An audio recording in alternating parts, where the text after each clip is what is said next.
ഞാൻ നിങ്ങളെ ഓർത്ത് ദൈവത്തിന് എപ്പോഴും എന്ത് ചെയ്യുന്നു? സ്തോത്രം ചെയ്യുന്നു. 4 കാര്യങ്ങളാണ് അദ്ദേഹം ആ സന്ദർശനത്തിലൂടെ ഇഷ്ടപ്പെടുന്ന 4 കാര്യങ്ങളുണ്ട്.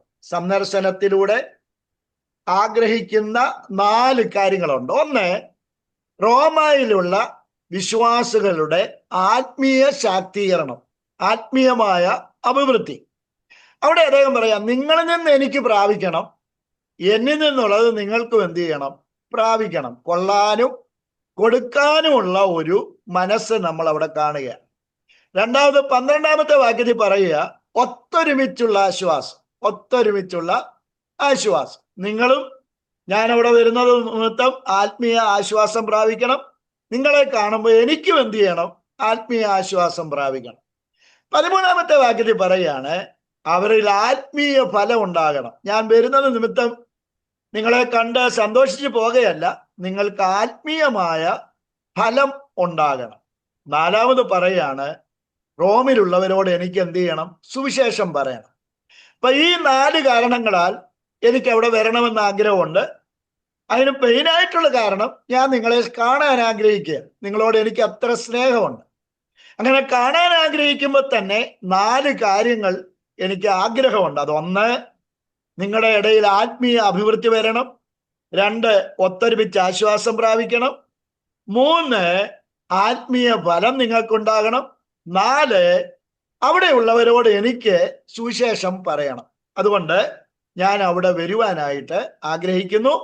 നിങ്ങളെ സ്നേഹിക്കുന്നത് കൊണ്ടാണ് അവിടെ വരുവാൻ ആഗ്രഹിക്കുന്നത്. 4ാമത് പറയുകയാണ്, അതിന് ഒത്തിരി തടസ്സങ്ങൾ ഞാൻ അഭിമുഖീകരിച്ചുകൊണ്ടിരിക്കുകയാണ്. 13, 14 വാക്യങ്ങളിൽ പറയുന്നുണ്ട്, എന്നാൽ സഹോദരന്മാരെ, എനിക്ക് ശേഷം ജാതികൾ എന്ന പോലെ നിങ്ങളിലും വല്ല ഫലം ഉണ്ടാകേണ്ടതിന് നിങ്ങളുടെ അടുക്കൽ വരുവാൻ പലപ്പോഴും ഭാവിച്ചുവെങ്കിലും ഇതുവരെ മുടക്കം വന്നു നിങ്ങൾ അറിയാതിരിക്കരുത്. എനിക്ക് നിങ്ങളുടെ അടുക്കൽ വരണമെന്ന് ആഗ്രഹമുണ്ടെങ്കിലും തടസ്സം ഒത്തിരി ഉണ്ട്, ധാരാളം തടസ്സമുണ്ട്. എന്തായിരിക്കും തടസ്സം? ഒന്ന്, സാത്താൻ ഇതുവരെ അവിടെ വിടാതെ വണ്ണം തടഞ്ഞു കാണും. അതുകൊണ്ട് എനിക്ക് അവിടെ വരുവാനായിട്ട് കഴിഞ്ഞില്ല. 2ാമത്തെ കാരണം, താൻ കടക്കാരൻ എന്ന ചിന്തയാണ്. എവിടെ നോക്കിയാലും യേശുക്രിസ്തു ഇല്ലാതെ നശിച്ചു പോകുന്ന പ്രിയപ്പെട്ടവരെ കാണുമ്പോൾ, അയ്യോ അവര് നശിച്ചു പോകുന്നല്ലോ എന്നുള്ള ചിന്ത നിമിത്തം അവരുടെ ഇടയിൽ പോയി പ്രവർത്തിക്കുന്നത് കൊണ്ട് തനിക്ക് ഇതുവരെ റോമിൽ പോകാനായിട്ട് കഴിഞ്ഞില്ല. ഇവിടുത്തെ ജോലി തീർന്നിട്ട് വേണ്ടേ റോമിൽ പോകാൻ? ഇവിടെയുള്ള പ്രവർത്തനം തീർന്നിട്ട് വേണ്ടേ മറ്റൊരു സ്ഥലത്തേക്ക് പോകാൻ? താൻ കടക്കാരൻ എന്ന ചിന്ത നിമിത്തം, ആത്മഭാരം നിമിത്തം എനിക്കിതുവരെ നിങ്ങളുടെ ഇടയിൽ വരുവാനായിട്ട് കഴിഞ്ഞില്ല. ധാരാളമായ തടസ്സം നേരിട്ടു എന്ന് അദ്ദേഹം പറയുകയാണ്. 5ാമത് അദ്ദേഹം പറയുകയാണ്, അതിൻ്റെ 15ാമത്തെ വാക്യത്തിൽ തന്നെ, അങ്ങനെ റോമയിലുള്ള നിങ്ങളോട് സുവിശേഷം അറിയിപ്പാൻ ഞാൻ എന്നാൽ ആവോളം ഒരുങ്ങിയിരിക്കുന്നു. ഞാൻ കഴിവിൻ്റെ പരമാവധി ഒരുക്കത്തോടെ അവിടെ വന്ന് സുവിശേഷം അറിയിക്കാൻ ഞാൻ തയ്യാറായിരിക്കുന്നു എന്ന് ഇദ്ദേഹം പറയുകയാണ്. ചുരുക്കി പറഞ്ഞ, ഞാൻ അവിടെ ഒരു ദൈവദാസൻ ഉണ്ടാകേണ്ട 10 മനസ്സ്, 10 ഹൃദയം എന്നുള്ള ഒരു ആശയമാണ് കൂടുതൽ ഊന്നൽ കൊടുത്ത് പറയാനായിട്ട് ഇരുന്നത്. എന്നാൽ അങ്ങനെ പറഞ്ഞാൽ നമുക്ക് ഈ അധ്യായം തീർക്കാനായിട്ട്, അല്ലെ ഈ ഭാഗം തീർക്കാൻ പറ്റില്ല. അതുകൊണ്ടാണ് ഞാൻ മറ്റൊരു വിധത്തിൽ പറഞ്ഞു. ഒന്ന്, താൻ അവരോട് എങ്ങനെ ബന്ധപ്പെട്ടിരിക്കുന്നു? നന്ദിയുള്ളവനാണ്. ഉള്ളത് എന്തുകൊണ്ടാണെന്ന് അറിയാമോ? നന്ദിയുള്ളത് കൊണ്ട് ദൈവത്തെ സ്തുതിക്കുന്നു. എന്തുകൊണ്ട്? റോമ തലസ്ഥാന നഗരിയിൽ സഭ സ്ഥാപിച്ച് വളർത്തുന്ന ദൈവത്തെ സ്തുതിക്കുകയാണ്. 2ാമത്, അവരുടെ വിശ്വാസത്തെക്കുറിച്ചുള്ള കേൾവി നിമിത്തം അദ്ദേഹം ദൈവത്തിന് സ്തോത്രം ചെയ്യുന്നു. 2ാമത്, അദ്ദേഹം നിരന്തരമായി അവർക്ക് വേണ്ടി പ്രാർത്ഥിക്കുന്നു. അവരുമായിട്ടുള്ള ബന്ധമാണ്. നിരന്തരമായി അവർക്ക് വേണ്ടി പ്രാർത്ഥിക്കുന്നു. എന്തുകൊണ്ട്? അതിന് മനുഷ്യനല്ല സാക്ഷി, ആത്മാവിൽ ആരാധിക്കുന്ന ദൈവം തന്നെ സാക്ഷി. 3ാമത്, താൻ അവരെ കാണാനായിട്ട് വാഞ്ചിക്കുന്നു. എന്തുകൊണ്ട് കാണാൻ ആഗ്രഹിക്കുന്നു? ഞാൻ അവരെ സ്നേഹിക്കുന്നത് കൊണ്ട്, താൻ അവരെ സ്നേഹിക്കുന്നത് കൊണ്ട്. അങ്ങനെ കാണാൻ ആഗ്രഹിക്കുന്നത് വെറുതെയാണോ? അല്ല. 4 കാര്യങ്ങൾ അദ്ദേഹത്തിന്റെ മനസ്സിലുണ്ട്. ഒന്ന്, റോമായിലുള്ള വിശ്വാസികളുടെ ആത്മീയ അഭിവൃദ്ധി. 2, ഒത്തൊരുമിച്ചുള്ള ആശ്വാസം. 3, അവരിൽ ആത്മീയ ബലം ഉണ്ടാകണം. 4, ജാതികളുടെ ഇടയിൽ അല്ലെ മറ്റുള്ളവരുടെ ഇടയിൽ സുവിശേഷം അറിയിക്കണം. ഇനി നാലാമത്തെ കാര്യം, അതിന് എളുപ്പമല്ല, ഒത്തിരി തടസ്സങ്ങൾ ഇതുവരെ നേരിട്ടു. എന്തായിരിക്കാം തടസ്സം? ഒന്ന്, സാത്താൻ തടഞ്ഞു കാണാം. രണ്ടാമത്തെ കാര്യം, ആത്മഭാരം. ഞാൻ കടക്കാരൻ എന്നുള്ള ചിന്ത നിമിത്തം എവിടെ നോക്കിയാലും നഷ്ടപ്പെട്ടു പോകുന്ന ജനങ്ങളെ കുറിച്ചുള്ള ആത്മഭാരം നിമിത്തം അവരുടെ ഇടയിൽ പ്രവർത്തിച്ച് സമയം തികഞ്ഞു കിട്ടിയില്ല. റോമിൽ പോകാൻ ആഗ്രഹമില്ലാഞ്ഞല്ല, പക്ഷെ ഇവിടുത്തെ വേല തീർക്കാൻ ഇതുവരെ അദ്ദേഹത്തിന് കഴിഞ്ഞിട്ടില്ല. അതുകൊണ്ട് തനിക്ക് വളരെ തടസ്സങ്ങൾ നേരിടുകയാണ്. ഇപ്പോൾ അദ്ദേഹം പറയുകയാണ്, ഞാൻ എൻ്റെ കഴിവിൻ്റെ പരമാവധി അവിടെ വന്ന് സുവിശേഷം അറിയിക്കാൻ ഒരുങ്ങിയിരിക്കുന്നു. ഈ 8 മുതൽ 14 വരെയുള്ള വാക്യങ്ങളിൽ താനും അവരുമായിട്ടുള്ള ബന്ധമാണ് സൂചിപ്പിക്കുന്നത്. അതാണ് ഞാൻ 5 പോയിന്റിലായിട്ട് നിങ്ങളോട് പറഞ്ഞത്. ഇത്രയും നേരം മെസഞ്ചറിനെ കുറിച്ചാണ് പറഞ്ഞത്, അഥവാ എഴുത്തുകാരനായ പൗലോസ് സഭയോട് എങ്ങനെ ബന്ധപ്പെട്ടിരിക്കുന്നു, എഴുതുവാനുള്ള സാഹചര്യം എന്താണ് എന്ന് പറയുകയായിരുന്നു. ഇനിയും അദ്ദേഹം നേരെ മെസ്സേജിലേക്ക് കടക്കുകയാണ്. താൻ എഴുതാൻ പോകുന്ന, അല്ലെ താൻ പ്രസംഗിക്കുന്ന ദൂതിലേക്ക് കടക്കുകയാണ്. അതാണ് 16, 17 വാക്യങ്ങളിൽ വായിക്കുന്നത്. ഞാനത് വായിക്കാം. ഞാൻ സുവിശേഷത്തെ കുറിച്ച് എനിക്ക് ലജ്ജയില്ല. വിശ്വസിക്കുന്ന ഏവനും, ആദ്യം യഹൂദനും പിന്നെ യവനനും, അത് രക്ഷയ്ക്കായി ദൈവശക്തിയാകുന്നുവല്ലോ. അതിൽ ദൈവത്തിന്റെ നീതി വിശ്വാസം ഹേതുവായും വിശ്വാസത്തിനായിക്കൊണ്ടും വെളിപ്പെടുന്നു. നീതിമാൻ വിശ്വാസത്തിൽ ജീവിക്കും, വിശ്വാസത്താൽ ജീവിക്കും എന്ന് എഴുതിയിരിക്കുന്നുവല്ലോ. ഇത് ഈ പുസ്തകത്തിന്റെ തീമാണ്. ഈ പുസ്തകത്തിന്റെ കീ വേഴ്സ് ആണ് അതിന്റെ 17 എന്ന് പറയുന്നത്. എന്റെ നീതിമാൻ വിശ്വാസത്താൽ ജീവിക്കും. ഈ പുസ്തകത്തിന്റെ കണ്ടന്റ് എന്ന് പറയുന്നത് വിശ്വാസത്താലുള്ള നീതീകരണമാണ്. അപ്പൊ അതിന്റെ ഡെഫിനിഷനാണ്, അഥവാ അതിലേക്ക് കടക്കുന്ന ചവിട്ടുപടിയാണ് 16, 17 വാക്യം എന്ന് പറയുന്നത്. 14 വാക്യത്തിലേക്ക് നോക്കിക്കേ. ഞാൻ കടക്കാരൻ. 15 വാക്യത്തിൽ പറയുക, ഞാൻ ഒരുങ്ങിയിരിക്കുന്നു. 16 വാക്യത്തിൽ പറയുക, ഞാൻ ലജ്ജിക്കുന്നില്ല. എന്ന് പറഞ്ഞാൽ ഞാൻ കടക്കാരനാണ്, സുവിശേഷം മറ്റുള്ളവരോട് അറിയിക്കാൻ ഞാൻ അതിനു വേണ്ടി എപ്പോഴും റെഡിയാണ്. ഇനി ആ സുവിശേഷം അറിയിക്കുന്നതിൽ ഞാൻ എന്ത് ചെയ്യുന്നില്ല? ലജ്ജിക്കുന്നില്ല. യഥാർത്ഥത്തില് അന്നത്തെ കാലത്ത് ഒരു വിദ്യാസമ്പന്നനായ മനുഷ്യൻ സുവിശേഷം അറിയിക്കാൻ ലജ്ജിക്കേണ്ടവനാണ്. എന്ന് പറഞ്ഞാൽ ഞാൻ പറയുന്നത് മാനുഷിക ഭാഷയിലാണ്. അന്ന് റോമ പട്ടണം എന്ന് പറയുന്നത് അവരുടെ തലസ്ഥാന നഗരിയാണ്, അറിവിന്റെ കേന്ദ്രമാണ്. അവിടെയും സുവിശേഷം അറിയിക്കാൻ പൗലോസ് എന്ത് ചെയ്യുന്നില്ല? ലജ്ജിക്കുന്നില്ല. അദ്ദേഹത്തിന്റെ മനോഭാവം എന്താണ്? നമ്മളെ കൊരിന്ത്യലേഖനം വായിക്കുമ്പോൾ അറിയാം, ക്രിസ്തുവിന്റെ സ്നേഹം എന്നെ എന്ത് ചെയ്യുന്നു? നിർബന്ധിക്കും. പൗലോസേ, എന്തുകൊണ്ടാ സുവിശേഷം അറിയിക്കാൻ നീ ലജ്ജിക്കാത്തത്? അദ്ദേഹം പറയും, ഞാൻ ലജ്ജിക്കേണ്ട ഒരു സത്യമല്ല പ്രഘോഷിക്കുന്നത്. രണ്ടാമത്തെ കാര്യം, ക്രിസ്തുവിന്റെ സ്നേഹം എന്നെ എന്ത് ചെയ്യുക? നിർബന്ധിക്കുക. എന്നെ തടവിലാക്കുമ്പോഴും ആക്ഷേപിക്കുമ്പോഴും കൂത്തുകാഴ്ചയായിട്ട് നിർത്തുമ്പോഴും ഒക്കെ വേണേ ലജ്ജിക്കാം, പക്ഷേ ഞാൻ ലജ്ജിക്കുന്നില്ല. അന്നത്തെ കാലത്ത് ക്രൂശിന്റെ വചനം മറ്റുള്ളവർക്ക് പോഷത്വമായിരുന്നു. നമുക്കറിയാം, കൊരിന്ത്യലേഖനം 1:18 വായിക്കുന്നുണ്ട്, ക്രൂശിന്റെ വചനം നശിച്ചു പോകുന്നവർക്ക് എന്താണ്? പോഷത്വമാണ്. അതിനൊരു കാരണം, സാധാരണക്കാരനായ റോമക്കാർ കാണുന്നത് ഒരു അടിമയെ പോലുള്ള പാലസ്തീനിലുള്ള ഒരു മനുഷ്യന്റെ മരണത്തിലൂടെ മാനവജാതിക്ക് രക്ഷയുണ്ടെന്ന് പറയുന്ന ആ സന്ദേശം അവരെ സംബന്ധിച്ച് പോഷത്വത്തിൻ്റെതായ ഒരു ചരിത്രമായിരുന്നു, ഒരു കാര്യമായിരുന്നു. റോമക്കാർക്ക് അവന് യേശുക്രിസ്തു സിറ്റിസൺ പോലും അല്ല. അന്നത്തെ മനുഷ്യന്റെ മനോഭാവം എക്സ്കവേഷൻ ചെയ്തപ്പോൾ കിട്ടിയ ഒരു രൂപത്തിലൂടെ തെളിഞ്ഞു വന്നിട്ടുണ്ട്. അതെന്നാന്നറിയാമോ? ഒരു ക്രൂശിത രൂപത്തിന് മുമ്പിൽ ഒരടിമ മുട്ടുകുത്തി നിന്ന് പ്രാർത്ഥിക്കുന്നു.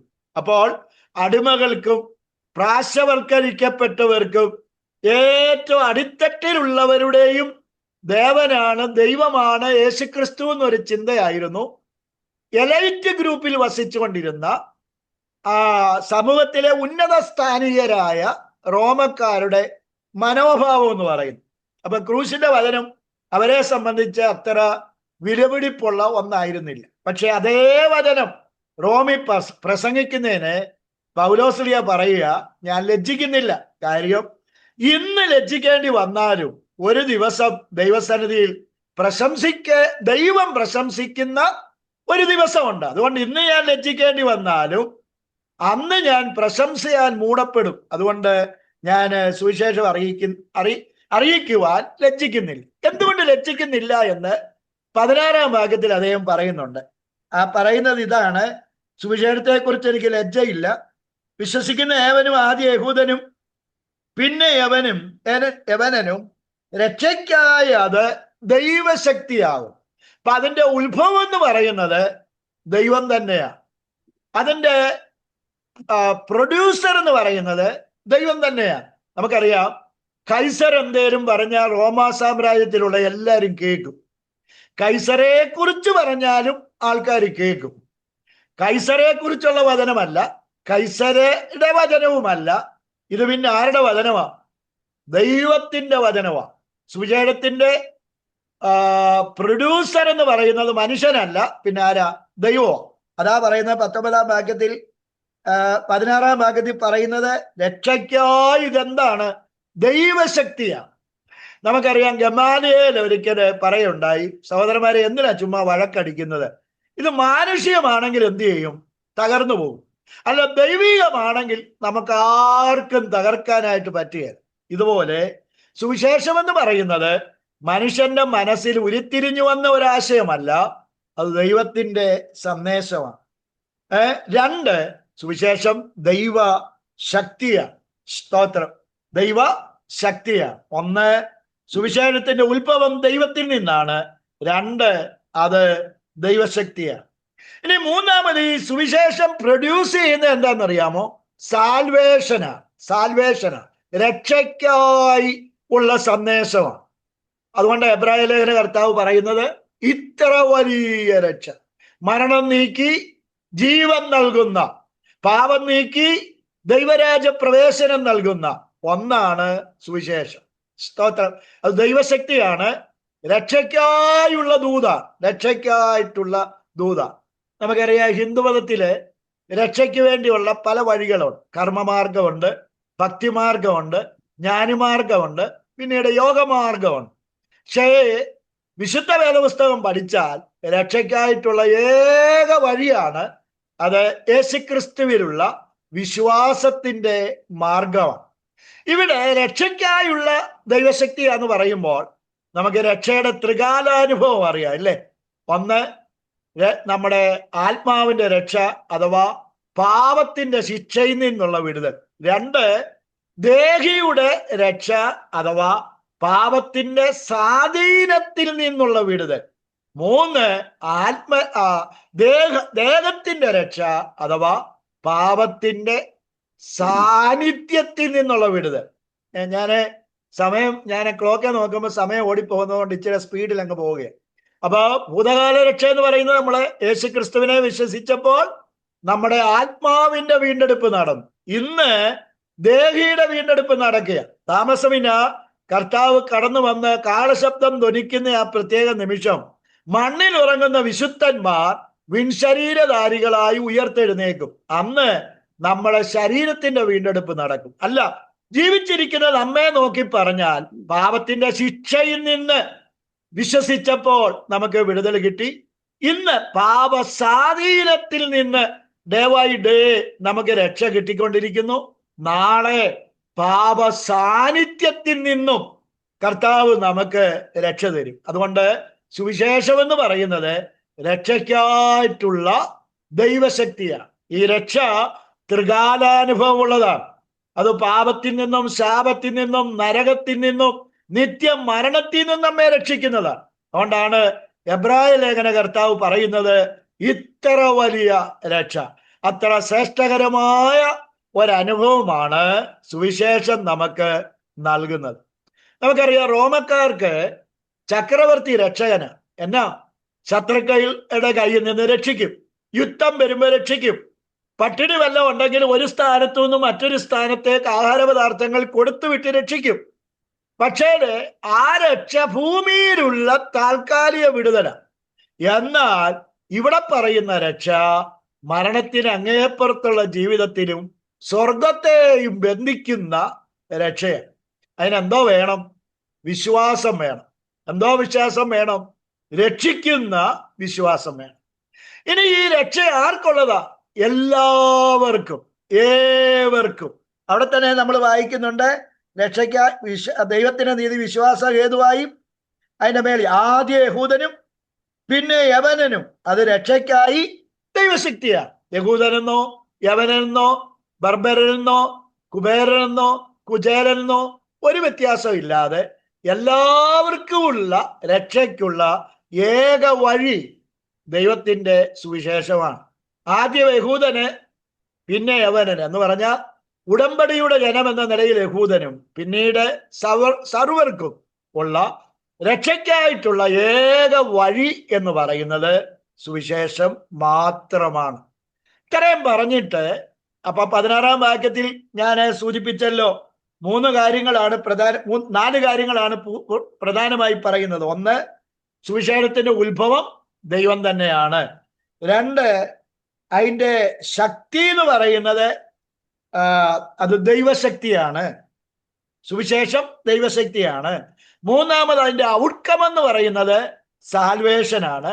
ആ സാൽവേഷൻ ത്രികാല അനുഭവത്തോട് ബന്ധപ്പെട്ടതാണ്. 4, ഞാൻ പറഞ്ഞ അതിന്റെ വ്യാപ്തി എല്ലാവർക്കും ഉള്ളതാ. യഹൂദനെന്നോ യവനെന്നോ വ്യത്യാസം ഇല്ലാതെ ഉള്ളതാണ്. അതിനുള്ള ഏക വഴി വിശ്വാസം മാത്രമാണ്. വിശ്വാസം മാത്രമാണ്. നമുക്കറിയാം, അതെ, മാർട്ടിൻ ലൂതർ ഉയർത്തിയ ആ ചിന്ത തന്നെ വിശ്വാസത്താൽ എന്നുള്ള ആശയമായിരുന്നല്ലോ. ഇനി 17-ാം വാക്യത്തിലേക്ക് വരുമ്പോൾ കീ വേഴ്സ് ആണെന്ന് ഞാൻ പറഞ്ഞു. കീ വേഴ്സ് ആണ് ഈ എപ്പിസോഡിലെ കീ വേഴ്സ് ആണ് 17-ാമത്തെ വാക്യം. അവിടെ നമ്മൾ വായിക്കുന്നത് അതിന്റെ ദൈവത്തിന്റെ നീതി, അതിൽ ദൈവത്തിന്റെ നീതി വിശ്വാസഹേതുവായും വിശ്വാസത്തിനായി കൊണ്ടും വെളിപ്പെടുന്നു. നീതിമാൻ വിശ്വാസത്താൽ ജീവിക്കുമെന്ന് എഴുതിയിട്ടുണ്ടല്ലോ. ഈ പുസ്തകത്തില് ദൈവനീതി എന്നുള്ളത് 60 പ്രാവശ്യം നമുക്ക് കാണാനായിട്ട് കഴിയും. ദൈവനീതി വെളിപ്പെട്ട ഇടം എവിടെയാ? ക്രൂശില. ദൈവത്തിന്റെ നീതി അതിന്റെ പ്രവൃത്തിയോട് ബന്ധപ്പെട്ട്, ദൈവത്തിന്റെ പ്രവൃത്തിയോട് ബന്ധപ്പെട്ട ഏറ്റവും വലിയ ഇടമെന്ന് പറയുന്നത് ക്രൂശില. ദൈവത്തിന്റെ ഗുണലക്ഷണമാണ് നീതി എന്ന് പറയുന്നത്. എന്നാൽ പ്രവൃത്തിയോട് ബന്ധപ്പെട്ട് ദൈവത്തിന്റെ നീതി വെളിപ്പെട്ട ഒരിടമെന്ന് പറയുന്നത് ക്രൂശില. ആ ക്രൂശിലെ നീതി വെളിപ്പെട്ടത് നമ്മുടെ ജീവിതത്തിലാണ്, പകർന്നത് നമ്മുടെ ജീവിതത്തിലാണ്. അല്ലെ, ആ ക്രൂശിലെ വെളിപ്പെട്ട ദൈവ നീതിയുടെ ഉപയോക്താക്കൾ എന്ന് പറയുന്നത്, അല്ലെ പ്രയോജനം കിട്ടിയവരെന്ന് പറയുന്നത് നമ്മൾ ഓരോരുത്തരും. സ്തോത്രം. അതുകൊണ്ടാ ഞാൻ ഇവിടെ ഇരിക്കുന്നത്. അതുകൊണ്ടാ പ്രിയ ദൈവദാസന്മാര് ചരിവിള അങ്കച്ചായനും മോഹനം ഭാഷറും ഒക്കെ ഇവിടെ ഇരിക്കുന്നതിന്റെ കാരണം എന്നാ? ദൈവനീതി നമ്മളിൽ വെളിപ്പെട്ടത് കൊണ്ടാണ്. അപ്പോൾ ഇവിടെ നീതീകരണം എന്നുള്ള വിഷയത്തിലേക്ക് പൗലോസ് ലീഗ വരികയാണ്. അതിന് പല അർത്ഥങ്ങളുണ്ട്. അത് പല അർത്ഥങ്ങൾ ആ നീതീകരണത്തിൽ നമുക്ക് കാണാനായിട്ട് കഴിയും. സ്തോത്രം. അതിന്റെ അടിസ്ഥാനം എന്ന് പറയുന്നത് എൻ്റെ നീതിമാൻ വിശ്വാസത്താൽ, വിശ്വാസമാണ് അതിൻ്റെ പ്രധാന ഭാഗം എന്ന് പറയുന്നത്. അടിസ്ഥാനം എന്ന് പറയുന്നത് വിശ്വാസത്താൽ നീതീകരണം എന്നുള്ളത് ഒന്നാണ്. പ്രത്യേകിച്ച് എൻ്റെ നീതിമാൻ വിശ്വാസത്താൽ ജീവിക്കുമെന്നുള്ളത് നമുക്കറിയാം. ഹബക്കൂക്കിന്റെ പ്രവചന പുസ്തകത്തിലെ ഒരു വാക്യമാണ്. അത് പുതിയ നിയമത്തിൽ 3 ഇടത്ത് ഉപയോഗിച്ചിട്ടുണ്ട്. 3 ഇടത്ത് ആ പദം, ആ വാക്യം ഉപയോഗിച്ചിട്ടുണ്ട്. ഒന്നാമത് ഉപയോഗിച്ചത് ഇപ്പൊ നമ്മൾ വായിച്ചെടുത്ത റോമാലേഖനം 1-ാം അധ്യായം 17-ാം വാക്യത്തില്. അവിടെ ഊന്നല് കൊടുത്തിട്ടുള്ളത് ഏത് പദത്തിനാണെന്നറിയാമോ? നീതിമാൻ എന്നുള്ള പദത്തിന്. നീതിമാൻ എന്ന പദത്തിന്. അതിന് കാരണം എന്നാ? ദൈവം സുവിശേഷത്താൽ ഒരുവനെ നീതീകരിക്കുന്നു. ആ നീതിമാൻ എങ്ങനെ ജീവിക്കും? വിശ്വാസത്താൽ ജീവിക്കും. നീതിമാൻ അവന് രക്ഷയിലേക്ക് കടന്നു വന്നത് എങ്ങനെയാ? വിശ്വാസത്താൽ. നീതിമാൻ എന്നുള്ള അഥവാ ഏതു പാപിയെയും ദൈവം എന്ത് ചെയ്യുന്നു? നീതീകരിക്കുന്നു എന്നുള്ള വിഷയത്തിനാണ് റോമാലേഖനത്തിൽ 1-ാം അധ്യായം 17-ാം വാക്യത്തിൽ പ്രാധാന്യം കൊടുത്തിട്ടുള്ളത്. രണ്ടാമത് നമ്മൾ കാണുന്നത് ഗലാത്യലേഖനം 3-ാം അധ്യായത്തിലാണ്. ഗലാത്യലേഖനത്തിലാണ് നമ്മൾ കാണുന്നത്. ഗലാത്യലേഖനത്തില് അതിന്റെ 3:14 ഒരു സെക്കൻഡ്, 3-ാം അധ്യായം അതിന്റെ 14-ാമത്തെ വാക്യത്തിലാണ് നമ്മൾ ആ വാക്യം കാണുന്നത്. അതിന്റെ 11-ാമത്തെ വാക്യത്തിലാണ് നീതിമാൻ വിശ്വാസത്തിൽ ജീവിക്കും, വിശ്വാസത്താൽ ജീവിക്കും എന്നല്ലോ ഉള്ളത് എന്നവിടെ വായിക്കുന്നുണ്ട്. അവിടെ ഊന്നൽ കൊടുത്തിരിക്കുന്നത് വിശ്വാസത്താൽ എന്ന പദത്തിനാണ്. അതിന് കാരണം എന്നാ? റോമാലേഖനത്തില് ഒരു കമ്പാരിസൺ നടക്കുക, ന്യായപ്രമാണവും വിശ്വാസവും. ന്യായപ്രമാണത്താൽ ഒരു ജഡവും എന്ത് ചെയ്യുന്നില്ല? നീതീകരിക്കപ്പെടുന്നില്ല. പിന്നെ ഏതിലാണ് നീതീകരണം? വിശ്വാസത്താൽ. അപ്പൊ അവിടെ ഊന്നൽ കൊടുത്തിട്ടുള്ളത് വിശ്വാസത്താൽ എന്ന പദത്തിനാണ്. അതാണ് ഞാൻ മുമ്പേ സൂചിപ്പിച്ചത്. മാർട്ടിൻ ലൂതർ വിളിച്ചു പറഞ്ഞല്ലോ, ഫെയ്ത്ത് അലോൺ സോല ഫിഡിയ, ഗ്രേസ് അലോൺ സോല ഗ്രേഷ്യ. അതുപോലെ തന്നെ ക്രൈസ്റ്റ് അലോൺ ക്രിസ്റ്റോ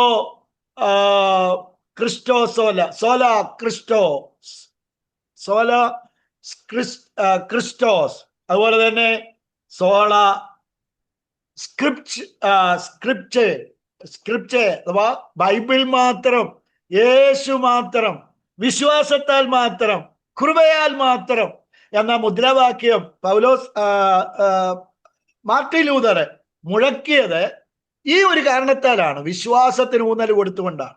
ഇനി മൂന്നാമത് നമ്മൾ കാണുന്നത് വെളിപ്പാട് പുസ്തകത്തിലാണ്. വെളിപ്പാട് പുസ്തകം 10:38 അവിടെ നമ്മൾ വായിക്കുന്നത് എന്റെ നീതിമാൻ വിശ്വാസത്താൽ ജീവിക്കുമെന്നുള്ള പദത്തിനാണ് അവിടെ ഊന്നൽ കൊടുത്തിട്ടുള്ളത്. അതിന് കാരണം എന്നാ?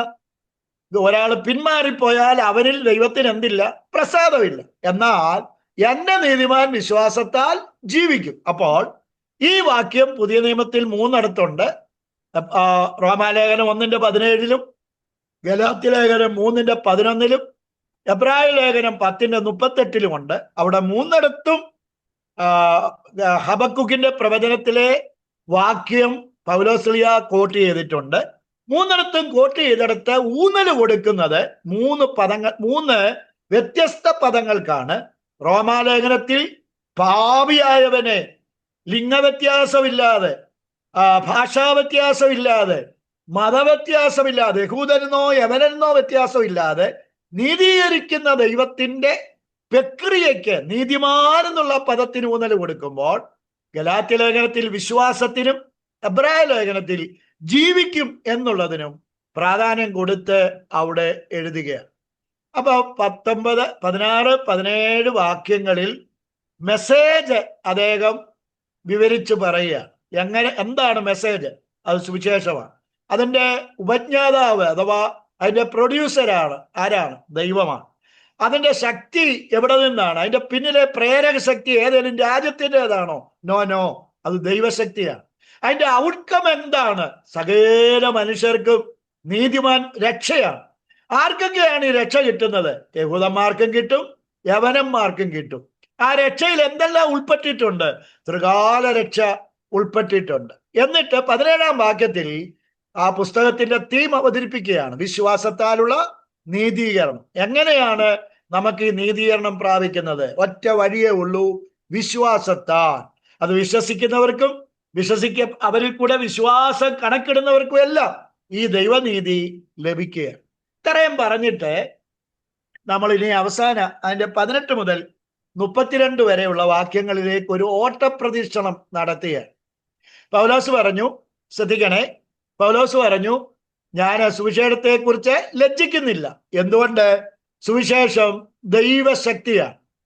ആ സുവിശേഷത്തിലൂടെ എന്താണ് വെളിപ്പെട്ടത്? ദൈവനീതി വെളിപ്പെട്ടു. അപ്പൊ ഒരു ചോദ്യം വരും, ദൈവനീതി മാത്രമേ വെളിപ്പെട്ടുള്ളൂ? അല്ല. 18-ാം വാക്യത്തിൽ വായിക്കുക, അനീതി കൊണ്ട് സത്യത്തെ തടുക്കുന്ന മനുഷ്യരുടെ സകല അഭക്തിക്കും അനീതിക്കും നേരെ ദൈവത്തിന്റെ കോപം സ്വർഗത്തിൽ നിന്ന് വെളിപ്പെടുന്നു. അപ്പൊ നീതി പകരുന്നവൻ മാത്രമല്ല, പിന്നെ കോപവും സ്വർഗത്തിൽ നിന്ന് എന്ത് ചെയ്യും? വെളിപ്പെടും. നീതി മാത്രമല്ല, കോപവും സ്വർഗത്തിൽ നിന്ന് വെളിപ്പെടും. ആദ്യം വെളിപ്പെട്ടത് എന്താ? നീതി. എവിടെയാ വെളിപ്പെട്ടത്? ക്രൂശിൽ. എന്തുകൊണ്ടാ വെളിപ്പെട്ടത്? ദൈവം സ്നേഹിക്കുന്നത് കൊണ്ട്. ആരെയാ സ്നേഹിക്കുന്നത്? യവന യഹൂദ വ്യത്യാസമില്ലാതെ എല്ലാവരെയും. എന്തിനാ സ്നേഹിക്കുന്നത്? രക്ഷിക്കാൻ. പക്ഷെ അത് അംഗീകരിക്കാതിരുന്നാൽ അവിടെ കൊണ്ട് ചാപ്റ്റർ ക്ലോസ് ആകുമോ? ഇല്ല. അനീതി കൊണ്ട് സത്യത്തെ തടുക്കുന്ന എല്ലാവരുടെ മേലും ദൈവത്തിന്റെ കോപവും എന്ത് ചെയ്യും? വെളിപ്പെടും. ദൈവത്തിന്റെ കോപവും വെളിപ്പെടും. ഇനി നോയിക്കേ, 19-ാം വാക്യത്തിൽ പറയുന്നത് എന്തുവാ? 19-ാം വാക്യത്തിൽ പറയുന്നത് ദൈവത്തെ കുറിച്ച് അറിയാവുന്നത് അവർക്ക് വെളിവാക്കി. ദൈവം അവർക്ക് വെളിപ്പാട് നൽകി. അവർക്ക് എല്ലാവർക്കും ദൈവത്തെക്കുറിച്ചുള്ള അറിവ് ദൈവം പകർന്നു. പക്ഷേ ദൈവം തന്നെ വെളിപ്പെടുത്തിയിട്ടും ആ വെളിപ്പാട് അംഗീകരിക്കാത്തവരുടെ മേൽ ദൈവം എന്ത് ചെയ്യും? കോപം ചൊരിയും. അതാണ് 18-19 വാക്യങ്ങൾ വായിക്കുന്നത്. ഇനി നമുക്കറിയാം, റോമാലേഖനം 3:23 നമുക്ക് കാണാപ്പാടം അറിയാവുന്ന ഒരു വാക്യമുണ്ട്. അത് ഈ പോർഷന്റെ, അഥവാ ഈ ഇവിടെ മുതൽ ആരംഭിക്കുന്ന പഠനത്തിന്റെ കൺക്ലൂഷനാണ്. ആ വാക്യം എന്നാണെന്ന് അറിയാവോ? ഒരു വ്യത്യാസവും ഇല്ല, എല്ലാവരും പാപം ചെയ്ത് ദൈവ തേജസ് നഷ്ടപ്പെട്ടവരായി മാറി. ആ കൺക്ലൂഷൻ ചെയ്യുന്ന ആ കൺക്ലൂഡഡ് വേഴ്സിന്റെ തുടക്കമെന്ന് പറയുന്നത് ഈ 18-ാമത്തെ വാക്യം മുതലാണ്. അപ്പോൾ അതിന്റെ വിവരണം ഇവിടെ ആരംഭിക്കുകയാണ്. ഇവിടെ ആരംഭത്തിലെ അന്നുള്ള ജാതികളുടെ ഒരു ചിത്രം പൗലോസ്ലീഹ വരച്ചു കാട്ടുകയാണ്. 18 മുതൽ 23 വരെയുള്ള വാക്യങ്ങളിൽ അവരുടെ അഭക്തിയെക്കുറിച്ചും 24 മുതൽ 32 വരെ അവരുടെ അനീതിയെക്കുറിച്ചുമാണ് പൗലോസ് പറയുന്നത്. 23 അഥവാ 1-ാം അധ്യായം 18 മുതൽ 23 വരെ അവരുടെ അഭക്തിയെക്കുറിച്ച് പറയുക. 24 മുതൽ 32 വരെ അവരുടെ അനീതിയെക്കുറിച്ച് എന്ത് ചെയ്യുക? അവർ അന്യോന്യം വരുത്തുന്ന വീഴ്ചകൾ, അവരുടെ അകൃത്യങ്ങൾ, അവരുടെ അനീതിയെക്കുറിച്ച് പൗലോസ്ലീഹ പറയുക. ഇനി 17-ാം വാക്യത്തിൽ നമ്മൾ പറഞ്ഞല്ലോ, ദൈവം നീതി വെളിപ്പെടുത്തി. പക്ഷേ അവര് വിശ്വസിക്കാതിരുന്നാൽ ദൈവം കോപം വെളിപ്പെടുത്തും. കോപം എന്ന് പറയുന്നത് ശിക്ഷ വെളിപ്പെടുത്തും. എന്തുകൊണ്ട്? അവരനീതി കൊണ്ട് സത്യത്തെ തടുത്ത് അഭക്തരായി അനീതിയിൽ മുഴങ്ങിയത് കൊണ്ട്. ഇവിടെ 4 കാര്യങ്ങളാണ് പ്രധാനമായി ഈ 18 മുതൽ 20 താഴോട്ടുള്ള വാക്യങ്ങളിൽ പറയുന്നത്. ഒന്ന്, റെവലേഷൻ. ദൈവം വെളിപ്പാട് നൽകി. 19-20 വാക്യങ്ങൾ വായിച്ചേ. അവിടെ നമ്മൾ വായിക്കുന്നത് ദൈവത്തെക്കുറിച്ച് അറിയാവുന്നത് അവർക്ക് വെളിപ്പെടുത്തിയിരിക്കുന്നു. 20-ാം വാക്യത്തിലോ ദൈവം അത് അവർക്ക് വെളിവാക്കിയല്ലോ. അടുത്തത്, അവന്റെ നിത്യശക്തിയും ദിവ്യത്വവുമായി അവന്റെ അദൃശ്യ ലക്ഷണങ്ങൾ ലോക സൃഷ്ടി മുതൽ അവന്റെ പ്രവൃത്തികളാൽ അവർക്ക് ബുദ്ധിക്ക് തെളിവായി വരുന്നു. അവർക്ക് പ്രതിവാദം ഇല്ലാതിരിക്കേണ്ടതിന് തന്നെ. അപ്പൊ ഒന്നാമത് പറയുന്നത് ദൈവം അവർക്ക് റെവലേഷൻ കൊടുത്തു, വെളിപ്പാട് കൊടുത്തു. തന്റെ നിത്യശക്തി, ദിവ്യത്വം ഇവയെല്ലാം ദൈവം വെളിപ്പെടുത്തി. മനസ്സിലാകുന്ന ഭാഷയിൽ വെളിപ്പെടുത്തി. സൃഷ്ടികളിലൂടെ വെളിപ്പെടുത്തി, പ്രവർത്തികളിലൂടെ വെളിപ്പെടുത്തി. സൃഷ്ടികളിലൂടെയും പ്രവർത്തികളിലൂടെയും ദൈവം തന്നെക്കുറിച്ചുള്ള വെളിപ്പാട് ലോകത്തിലുള്ള സകലർക്കും വെളിപ്പെടുത്തി. എങ്ങനെ?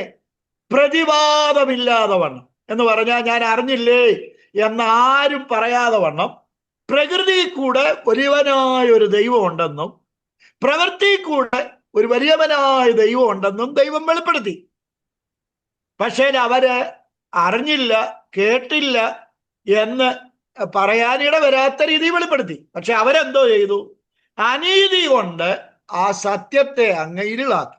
25-ാമത്തെ വാക്യത്തിൽ പറയുക, ദൈവത്തിന്റെ സത്യം അവർ വ്യാജമാക്കി കളഞ്ഞു. ദൈവം വെളിപ്പെടുത്തിയിട്ടും വെളിപ്പാട് നൽകിയിട്ടും പ്രകൃതിയിൽ കൂടെയും പ്രവൃത്തിയിൽ കൂടെയും സംസാരിച്ചിട്ടും അവർക്ക് കിട്ടിയ വെളിപ്പാട് അവര് പുറങ്കാലുകൊണ്ട് തട്ടിക്കളഞ്ഞ് ആ സത്യവചനത്തെ, സത്യവെളിപ്പാടിനെ അവർ വ്യാജമാക്കി. അവരെന്താക്കി? വ്യാജമാക്കി കളഞ്ഞു. അവര് അതിനെ അംഗീകരിച്ചില്ല, അവർ അതിനെ തിരസ്കരിച്ചു. അങ്ങനെ അവര് തിരസ്കരിച്ചു എന്നാണ് 18, 19, 20 വാക്യങ്ങൾ, അവിടെ താഴോട്ടുള്ള വാക്യങ്ങളിൽ വായിക്കുന്നത്. ദൈവം വെളിപ്പെടുത്തിയോ? ദൈവം തന്നെ വെളിപ്പെടുത്തി. എങ്ങനെ വെളിപ്പെടുത്തി?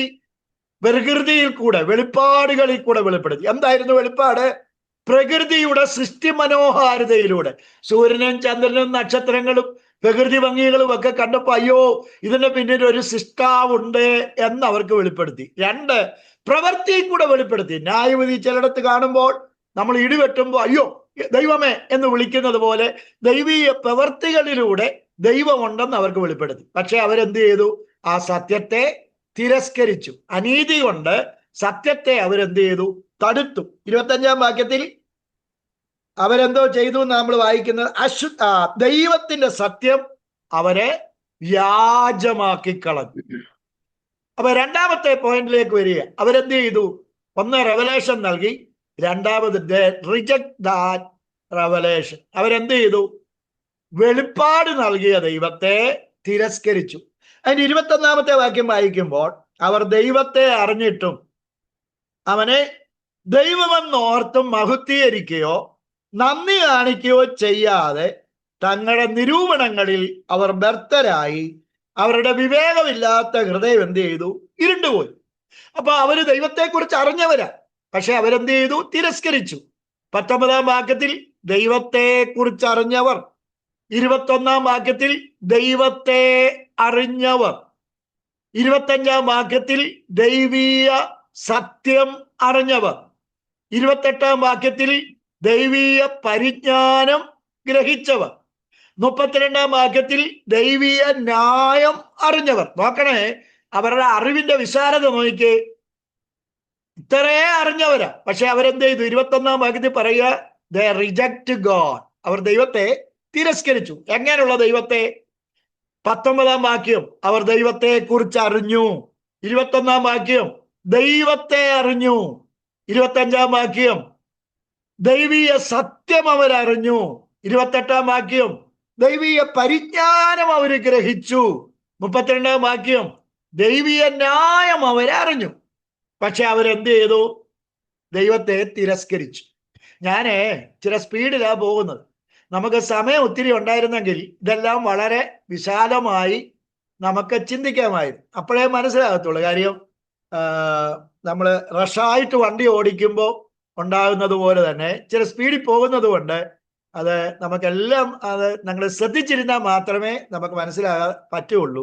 ഇനി അവരെന്തോ ചെയ്തില്ല? ദൈവത്തെ തിരസ്കരിച്ചില്ല. അല്ല, ദൈവത്തെ അവരെ തിരസ്കരിച്ചു. എങ്ങനെ? അവർ ദൈവത്തെ ദൈവമെന്നോർത്ത് മഹത്വപ്പെടുത്തിയില്ല. അത് മാത്രമാണോ? നന്ദി കാട്ടിയില്ല. അത് മാത്രമാണോ? വിവേകമില്ലാത്ത ഹൃദയത്തിൽ അവരെന്ത് ചെയ്തു? തുടർന്നു. അവരെന്ത് ചെയ്തു? വിഗ്രഹങ്ങളെ ആരാധിച്ചു. അതുകൊണ്ട് ദൈവം അവരെ അശുദ്ധിയിൽ ഏൽപ്പിച്ചു കളഞ്ഞു. അപ്പൊ ആ ദൈവത്തെ ദൈവമെന്നോർത്ത് മഹത്വപ്പെടുത്താതെ, നന്ദി കാണിക്കാതെ, വിവേകമില്ലാത്ത ഹൃദയം ഇരുളാനേൽപ്പിച്ചു കൊടുത്ത് വിഗ്രഹങ്ങളെ ആരാധിച്ച് അശുദ്ധിയിൽ അവരെന്ത് ചെയ്തു? മുഴുകി ജീവിച്ചു. ദൈവം എന്ത് ചെയ്തു? അവരെ അതിനായിട്ടങ്ങ് ഏൽപ്പിച്ചു കൊടുത്തു. സ്തോത്രം. അപ്പോൾ 1 റെവലേഷൻ, 2 റിജക്ഷൻ. സോ അതിന്റെ അനന്തരഫലവും നമ്മൾ കാണുകയാണ്. 3 റാഷണലൈസേഷൻ അഥവാ യുക്തിവാദം. അതിന് 22 വാക്യം വായിക്കുമ്പോൾ, ജ്ഞാനികൾ എന്ന് പറഞ്ഞുകൊണ്ട് അവർ മൂഢരായിപ്പോയി. അവരെന്തോ ചെയ്തു? 23 അക്ഷയനായ ദൈവത്തിന്റെ തേജസ്സിനെ അവർ ക്ഷയമുള്ള മനുഷ്യർ, പക്ഷി, നാൽക്കാലി, ഇഴജാതി എന്നിവയുടെ രൂപസാദൃശ്യമാക്കി കളഞ്ഞു.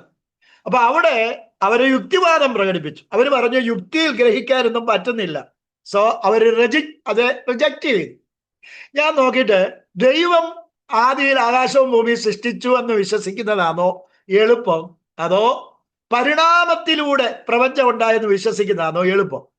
അമീബ അത് ഏകകോശ ജീവി, 2 കോശ അല്ലെ ബഹുകോശ ജീവിയായി മാറി, അത് കഴിഞ്ഞ് ജലജീവിയായി, ഉരകമായി, നാൽക്കാലിയായി, കുരങ്ങായി, മനുഷ്യനായി, നൂറ്റാണ്ടുകൾ നൂറായിരക്കണക്കിന് യുഗങ്ങളിലൂടെ അല്ലെ വർഷങ്ങളിലൂടെ മനുഷ്യരായി രൂപാന്തരപ്പെടുത്തിയെന്ന് വിശ്വസിക്കാൻ അവർക്ക് ഒരു ബുദ്ധിമോശവും ഇല്ല.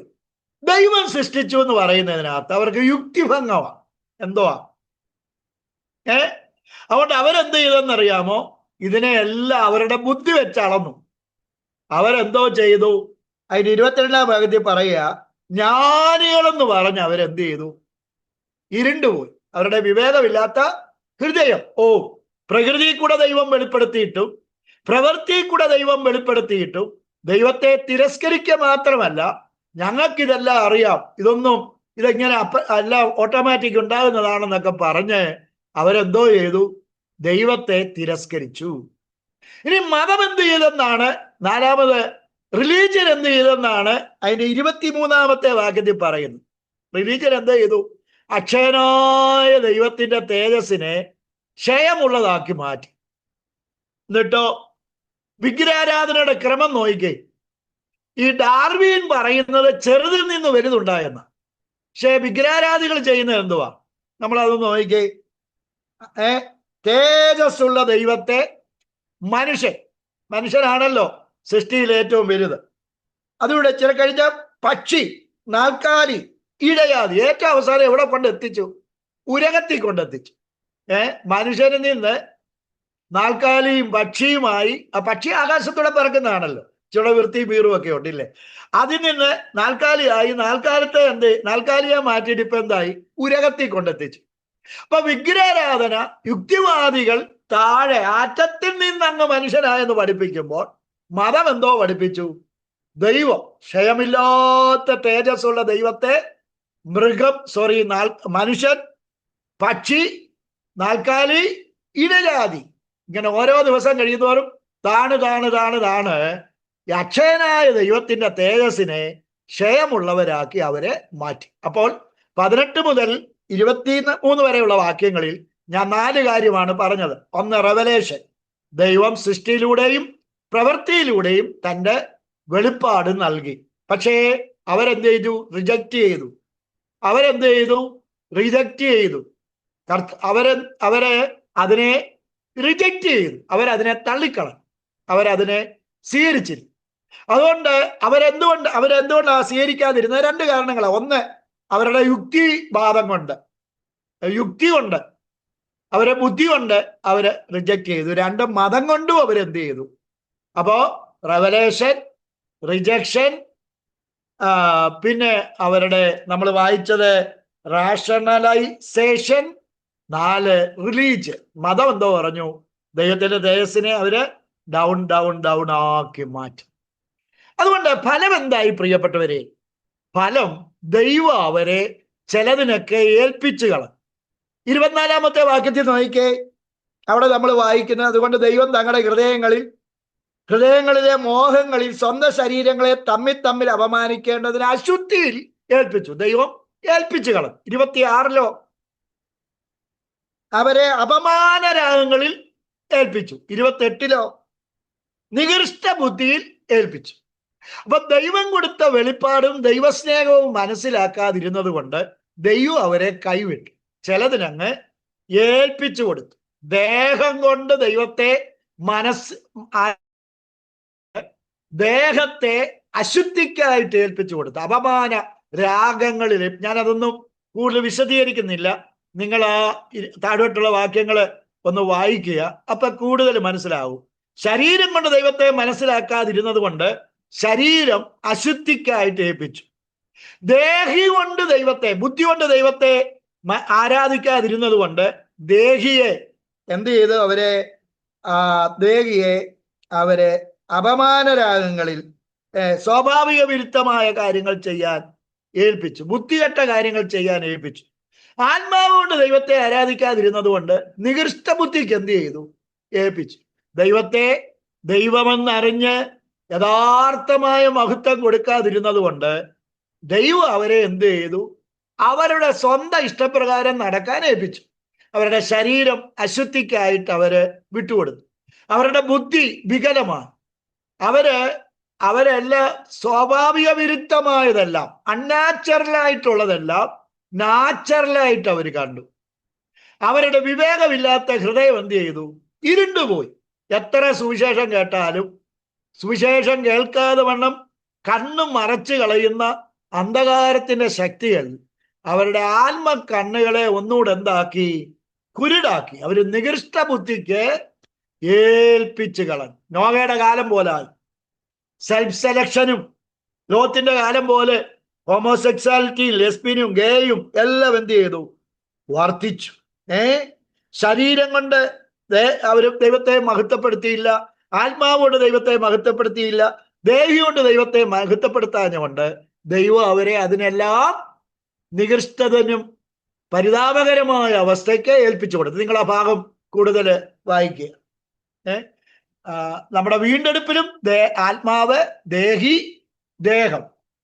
നമ്മൾ മുമ്പേ പറഞ്ഞല്ലോ, ഭൂതകാല രക്ഷ, വർത്തമാനകാല രക്ഷ, ആത്മകാല രക്ഷ, അന്ത്യകാല രക്ഷ.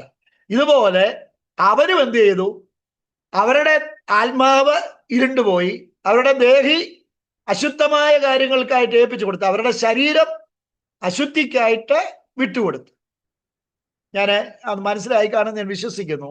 ദൈവം നമ്മെ അനുഗ്രഹിക്കട്ടെ. ഇനിയും താഴോട്ട് വായിക്കുമ്പോൾ 29 മുതൽ 38 വരെയുള്ള വാക്യങ്ങളിൽ 21 കൂട്ടം പാപത്തിന്റെ ലിസ്റ്റ.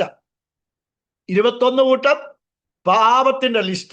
അതിലെ 4 നിറഞ്ഞവർ. 4 കാര്യങ്ങൾ നിറഞ്ഞവരാ. എന്തൊക്കെയാ നിറഞ്ഞത്? അനീതിയും ദുഷ്ടതയും അത്യാഗ്രഹവും ദുർബുദ്ധിയും നിറഞ്ഞവർ. 5 തിങ്ങിയവർ. അതിന്റെ താഴെ എഴുതിയിട്ടുണ്ട് 5 തിങ്ങിയവർ. അവിടെ പറഞ്ഞിട്ടുണ്ട് അസൂയ, കൊല, പിണക്കം, കപടം, ദുശീലം എന്നിവ തിങ്ങിയവർ. ഇനി 12 എന്തുവാന്നറിയാവോ? പ്രവർത്തിക്കുന്നവർ. 12 കൂട്ടം കാര്യങ്ങൾ എന്ത് ചെയ്യുക? പ്രവർത്തിക്കുക.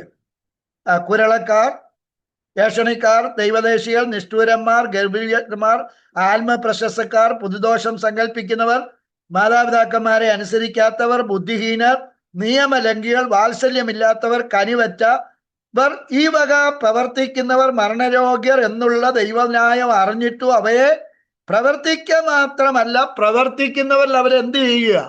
പ്രസാദിക്കുക കൂടെ ചെയ്യുക. അപ്പൊ ഇവിടെ അവരുടെ പാപത്തിന്റെ ലിസ്റ്റ് വെളിപ്പെടുത്തിയിരിക്കുക. 21 കൂട്ടം കാര്യം. അത് ചിലത് നിറഞ്ഞവരാണ്, ചിലത് തിങ്ങിയവരാണ്, ചിലത് പ്രവർത്തിക്കുന്നവരാണ്. അത് പ്രവർത്തിക്കുക മാത്രമല്ല, പ്രവർത്തിക്കുന്നവരിൽ അവരെന്ത് ചെയ്യുക? പ്രസാദിക്കുക കൂടെ ചെയ്യുക. പ്രസാദിക്കുക കൂടെ ചെയ്യുക.